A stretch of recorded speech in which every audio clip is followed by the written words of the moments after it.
All right, up next is our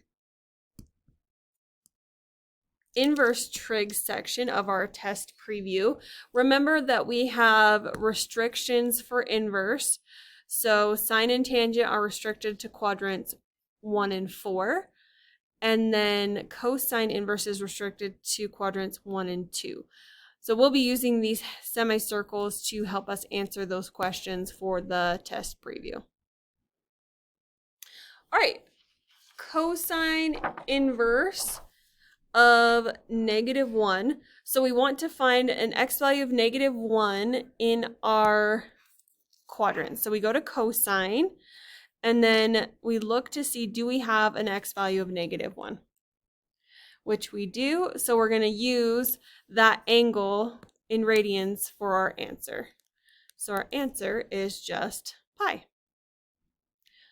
All right, next one, sine inverse of square root 3/2. We're going to go here. Looking at our y values, we look around our unit circle here, and it's going to be at pi thirds.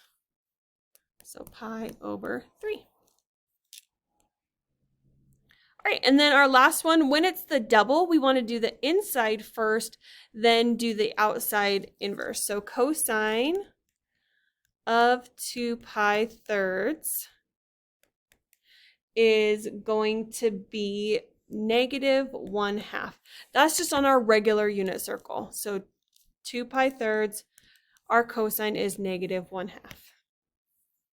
So then we're going to plop that in here. So sine inverse of -1/2. We go to our inverse trig quadrants, and we're looking for that -1/2, which is at -pi6. Remember, these are reflections because of our restricted domain. So it's going to be a -pi6 instead of 11pi6 for your answer. So be careful with that. Make sure to look over those quadrants and check that you understand for sine and tangent, they're going to be the mirror of quadrant 1 with negatives in front of their angles. And that is it for this section.